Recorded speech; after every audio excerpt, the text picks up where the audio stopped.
What's your red line? That is the most common question solar pros and organizations ask when they learn about power. Well, if your red line is over $2 per watt, you should listen to this entire video. Hello, my name is Charles Thompson. I'm the field leader at Power. I have almost 30 years of experience in the energy industry, and 10 of those years are in solar. I've run national solar sales companies, I've owned a solar company, and I've been part of every economic model in this industry. I've been asked by many field leaders to record this video about red lines versus revenue sharing and cost of goods, otherwise known as COGS.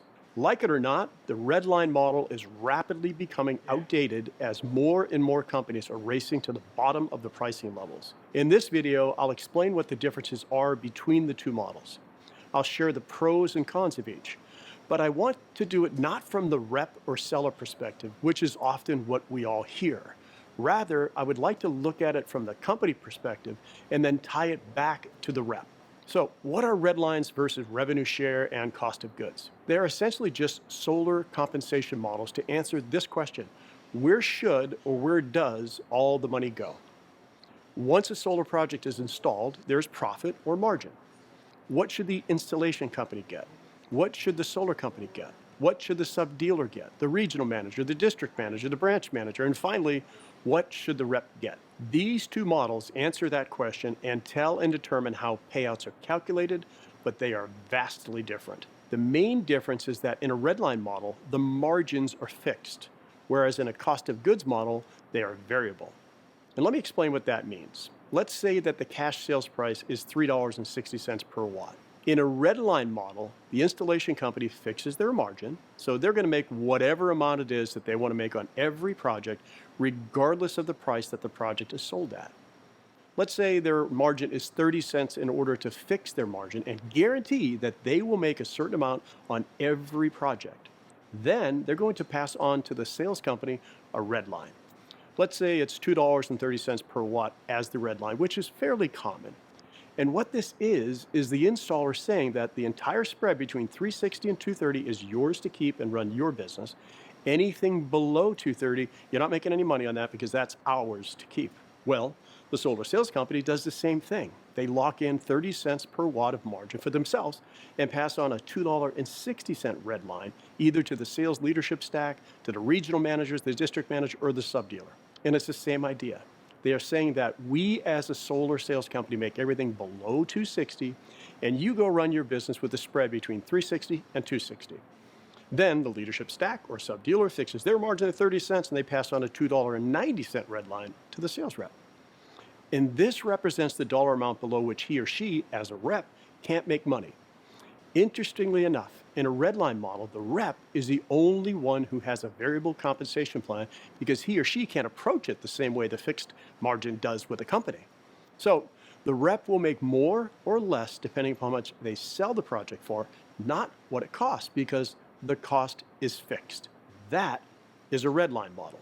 A cost of goods model has all of the same participants, but the margins are not fixed.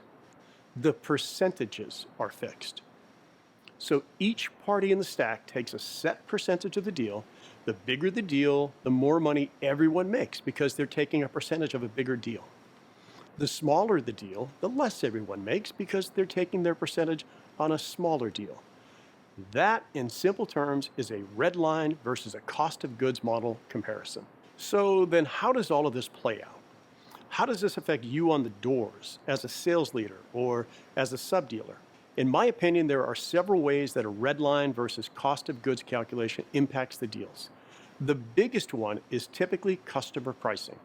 Depending upon whether you use a red line or a COGS model, dramatically affects how you can price your solar deals. The second point is that one of these models tends to lend itself to incentivizing the overcharging of customers for solar projects, and I'll come back to that. The third point is the adders and concessions when there is competition and when deals get tight on margin. How does that play out for the rep and for the company? Where does the money go? Who makes the most money on the deals? Where can it get a little unfair? And lastly, transparency. How much visibility is there for everyone involved and where the money is going in the process? That is a very important question. So let's consider customer pricing. In the red line that I just shared with you, this rep is at a $2.90 red line. What happens if more sub-dealers are added and more tiers are added? That simply means that there are more levels of fixed margin and the red line gets worse and worse and worse. And you often see that where reps find themselves at the end of a 4 or 5 or 6 tier sub-dealership or leadership pricing model. Their pricing is just really crappy. And in those situations, reps eventually look at the leadership stack and start to figure out how to cut out all of this extra weight and get a really good red line of their own. That's why you see so much churn in the industry. But we'll talk about that in a minute. But this $2.90 red line, what it actually is, it's an artificial price floor below which the rep can't compete. In a red line model, the rep's red line is their break-even point. And even if they go lower than that, they lose money. In a cost of goods model, there's no artificial price floor. The rep can sell all the way down to the baseline cost of goods, plus whatever margin is set to close the deal. So let's say this rep sold a project for $2.40. In a redline model, they would be negative $5,000 on a 10 kW system. In a cost of goods model, they are actually making money. Again, if the red line is below 290, they lose money. In a cost of goods model, if they sell below 290, they still make money. And this is critically important. Imagine this. Alex, the rep, goes and knocks on the door, gets a bill, schedules an appointment, goes into the house. He's there for 2 or 3 hours, does all of the hard work in educating the homeowner, explaining everything, only to have them price shop it and find a better price. The homeowner comes back with that price and Alex says, I can't go that low. I don't make any money. Why would I possibly sell at that price? And realistically, he's not walking away from deals at 290. He's walking away from deals at 310 and 320 because clearly he should be making money on these deals, and 10 to 20 cents a watt simply isn't fair, especially when everyone else is making more because they have a fixed margin. You know, we've all had that experience of losing a deal after we put in all the heavy lifting and we did all the hard work. It sucks. Sellers on a cost of goods model don't have that problem because they can price all the way down to the company's baseline, as I mentioned before, and everyone shares in the revenue, whether it's higher or lower. What happens in a redline model when the deal gets tight on margin, when there's roof work needed, when there's tree trimming, when there's a main panel upgrade, and then this adder comes in, typically while the deal is in permitting and sitting idle for weeks to months, and then someone knocks on the door and offers a lower price. Common. Remember, in a redline model, all of the margin is fixed.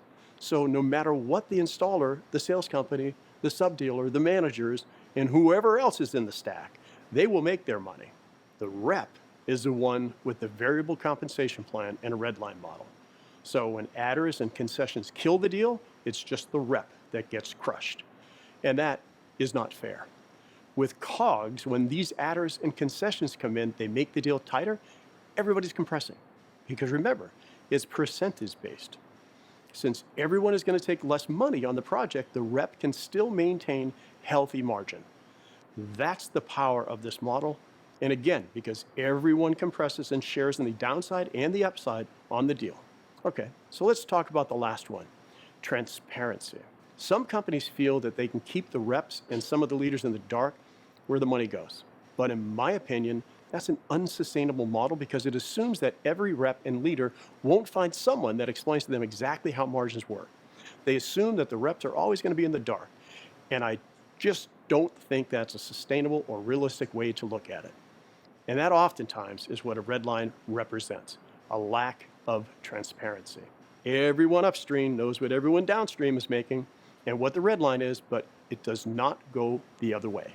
A rep eventually looks around. They look at the red line, they start to question things. They get a sense of what the actual margins are. They feel deceived. They feel taken advantage of. And they begin to question, where's all that money going? And am I getting the value that I would hope to get from my sales leaders or from my sales company for all that margin that I'm giving up? So they start to look. They look behind the curtain a little bit. They find power. They find transparency. They find that there are other streams of income called revenue share, which occurs when they refer colleagues to leverage the Power platform. They discover that they can earn stock options. They discover that as Power grows and creates this flywheel effect, that as the seller gets the lion's share of the benefits, because as those costs are reduced, that creates that flywheel effect. That doesn't happen in a Redline model. The company gets the benefit.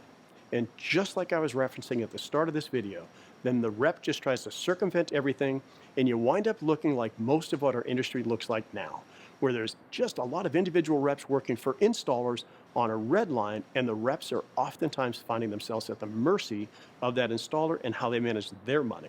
How many times have reps been owed tens of thousands of dollars and the broke installer doesn't pay them? Then the installer shuts down, pops up under another name, and repeats the same thing under a flawed red line model. Has that ever happened to you? It's happened to me. And I hear about it happening to reps all the time. Power provides transparency. Power is the first 100% virtual residential solar company. Power is the fastest growing residential solar company in the United States. Power is ranked number 61 of the Inc. fastest growing companies out of over 30 million businesses. Power is producing hundreds of millions of dollars in revenue annually and is scaling to what we hope will be $1 billion IPO. Power has over 5,000 active independent solar sales reps. Power is a certified B Corp and balances profitability with purpose. Power shows you the actual cost of goods, and then we all share in the net margin. Look, if what we have been doing as an industry was working, there would be more than just a few percentage points of eligible population on solar. It's time for transparency and fairness to the seller, who we believe is the most important person in the food chain. So let's do a final assessment. Let's look at customer pricing. In my opinion, the COGS wins over Redline every time because in a Redline, you always have that artificial pricing floor that makes it so that you just can't be competitive and where the rep can't make enough money. Being competitive, without a doubt, COGS wins. I believe that in a Redline model, the customer is oftentimes being overcharged just because the rep needs to be able to make enough commissions. In a COGS model, that's not necessary. And no one ever feels like they're being kept in the dark or that they have to go shop around and try to circumvent anything or anyone to get the answers that they are actually entitled to have. So then, why do companies use red lines?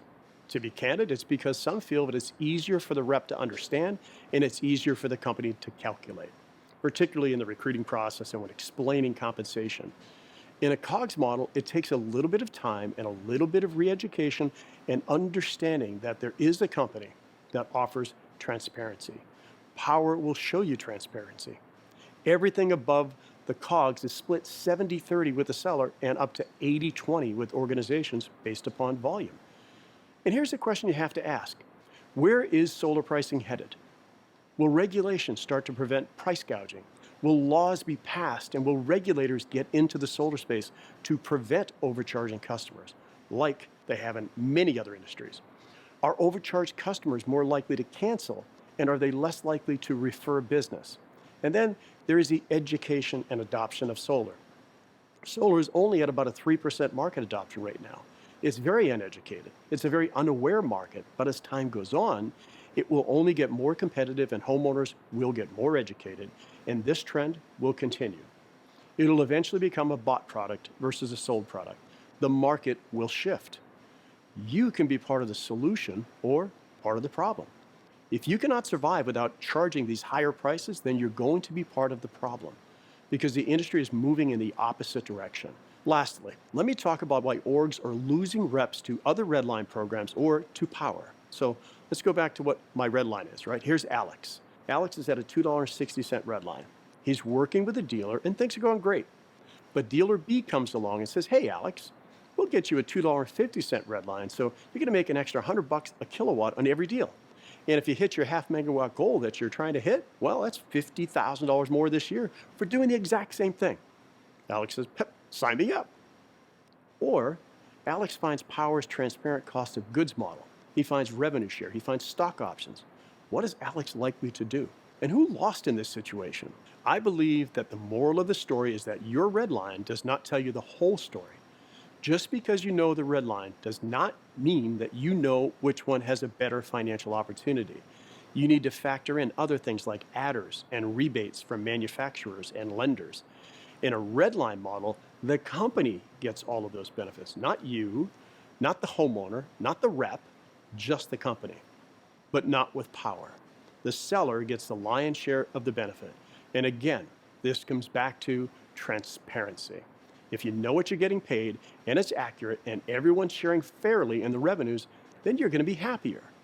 You're going to drive more volume. You're going to have more customers in your pipeline. You're going to get more referrals. You're going to make more money.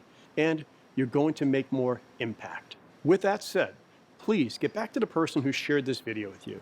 Get your final questions answered and become part of the solution that this industry desperately needs rather than perpetuating the problem. Thanks for listening.